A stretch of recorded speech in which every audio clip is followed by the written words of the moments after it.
شروع اللہ کا نام لے کر جو بڑا مہربان نہایت رحم والا ہے۔ الف لام را، یہ کتاب روشن کی آیتیں ہیں۔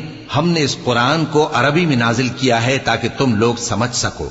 اے پیغمبر، ہم اس قرآن کے ذریعے سے جو ہم نے تمہاری طرف بھیجا ہے تمہیں ایک نہایت اچھا قصہ سناتے ہیں، اور تم اس سے پہلے بے خبر تھے۔ جب یوسف نے اپنے والد سے کہا کہ ابا، میں نے خواب میں 11 ستاروں اور سورج اور چاند کو دیکھا ہے، دیکھتا کیا ہوں کہ وہ مجھے سجدہ کر رہی ہیں۔ انہوں نے کہا کہ بیٹا، اپنے خواب کا ذکر اپنے بھائیوں سے نہ کرنا، نہیں تو وہ تمہارے حق میں کوئی چال چلیں گے۔